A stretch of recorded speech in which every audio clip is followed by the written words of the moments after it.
Boa tarde, eu sou a Tainara e eu vou apresentar a pesquisa que tem por título Perfil epidemiológico de casos notificados no Sinam e internações por leishmaniose visceral no Maranhão. Bom, a leishmaniose visceral trata-se de uma antropozoonose, ou seja, uma doença de origem animal, mas que pode ser transmitida para humanos. A Organização Mundial da Saúde reconhece a leishmaniose visceral como um notável problema de saúde pública. O Brasil possui 90% dos casos no ranking mundial, onde, em uma média anual, 3.000 casos da doença são evidenciados no país. Em 1980, a leishmaniose visceral teve seus primeiros indícios nas áreas urbanas, tendo origem na região Nordeste. O Maranhão hoje é o estado com o maior número de casos notificados no Brasil, e uma das suas características para ser primeiro colocado em relação aos casos notificados é a sua localização, pois está localizado em uma área de transição entre a região Norte e Nordeste, o que torna ainda mais suscetível à doença. Com relação ao controle da leishmaniose visceral, ainda é um problema de saúde pública, pois para realizar esse controle é necessário muitas ações, como controle de reservatório, redução da população do vetor, o diagnóstico precoce e o tratamento. Portanto, compreender a vulnerabilidade da região para a transmissão da leishmaniose visceral pode contribuir para melhor entendimento do processo de transmissão. Sendo assim, essa pesquisa teve como objetivo descrever o perfil epidemiológico de leishmaniose visceral no Maranhão no período de 2015 a 2018. A metodologia. Trata-se de um estudo descritivo de caráter exploratório, retrospectivo e transversal, com abordagem quantitativa. Os dados foram extraídos da plataforma DataSUS no período de 2015 a 2018. As variáveis utilizadas foram sexo, faixa etária, raça, escolaridade, município e zona de residência.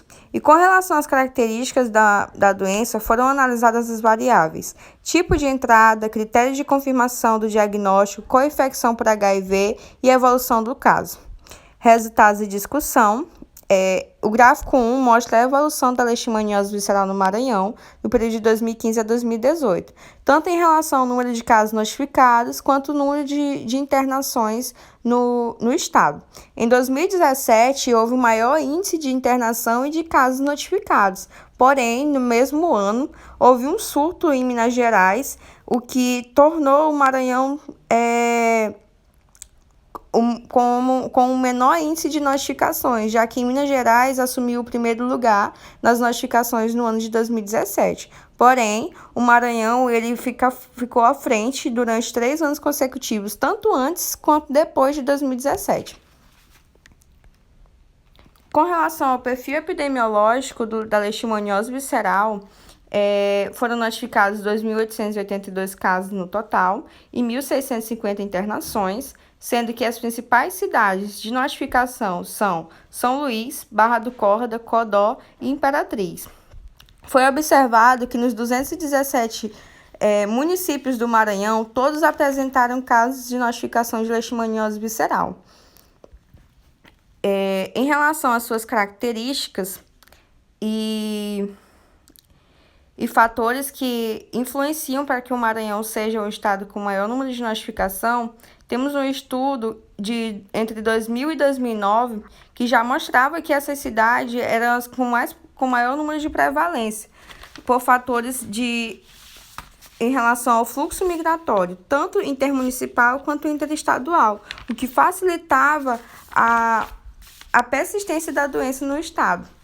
Além do mais, essas cidades elas são próximas a ferrovias da Vale do Rio Doce e também são perto de outros estados. E também são cidades de intenso desmatamento, facilitando ainda mais a proliferação dos vetores. Um fator muito importante para que o Maranhão venha a ser o estado com maior índice é a questão do clima, pois o Maranhão ele apresenta um clima tropical que também favorece a disseminação e o seu nível socioeconômico. De acordo com o IBGE, o Maranhão tem o menor índice socioeconômico do Brasil. As características dos casos notificados, em sua grande maioria, foram constatados o sexo masculino, com 64,7%, e ainda não é algo muito bem esclarecido, mas há alguns estudos que sugerem haver um fator hormonal ligado ao sexo masculino, que torna o homem mais suscetível à doença, e assim o tornando como um fator de predisposição. A raça prevalente foi a raça parda, com 75,5%, e também foi encontrado a predominância dessa raça em outros estudos realizados no Piauí e em Sergipe. E uma das coisas que a gente pode analisar é a prevalência da raça parda tanto no Maranhão quanto na região Nordeste. Em São Luís, 83,1% dos casos eram pardos. A faixa etária prevalente, temos de 1 a 4 anos, crianças foram 885 casos, e adultos de 20 a 39 anos, 610 casos. Essas duas faixas etárias elas podem estar interligadas, já que essas crianças elas possuem cuidadores irresponsáveis, e em sua grande maioria estão convivendo no mesmo local de residência. Sendo assim, eles estão também expostos tanto ao vetor quanto próximos ao reservatório da doença. A zona de residência com maior número foi a zona urbana, com 66% dos casos, e isso se dá por conta do fluxo migratório, já que as pessoas migram muito do interior para a zona urbana em busca de melhorias, de ofertas de emprego, e assim elas vêm trazendo consigo os seus animais domésticos, muitas vezes contaminados, ou até mesmo as próprias pessoas já apresentam a contaminação, e assim acabando sendo fator de disseminação tanto do vetor quanto da expansão da leishmaniose. Outra coisa com relação à faixa etária que a gente pode observar é que as crianças elas têm um fator importante. Devido à sua imaturidade imunológica celular, elas se tornam mais predispostas e suscetíveis à doença. A escolaridade e a questão socioeconômica também influenciam muito. Nessa pesquisa, a gente observou que o baixo índice de escolaridade nessas pessoas afetadas era muito alto, e o Maranhão, por si só, já tem o menor índice de desenvolvimento de educação básica, contabilizando como 4,5. E é muito significativo, já que sem a educação necessária não é possível entender as informações repassadas. E com relação aos fatores socioeconômicos, foi observado uma ausência ou precariedade dos serviços, tanto de coleta de lixo, água encanada, sistema de esgoto e até mesmo as moradias eram encontradas em formas precárias. Em relação às características clínicas dos casos notificados, os casos novos foi a principal forma de entrada, com 89,3%, e as recidivas contabilizaram 7%, podendo estar associada ao abandono, à ineficácia do tratamento ou à diminuição do sistema imunológico do paciente. O diagnóstico foi feito principalmente por exame laboratorial, que é o de mais fácil acesso na atenção básica, contabilizando 81% através de exames parasitológicos e imunológicos. A co-infecção por HIV não foi constatada em grande quantidade, mas 8,4% tiveram co-infecção por HIV. E isso pode se dar devido ao sistema imunológico ter tido uma queda.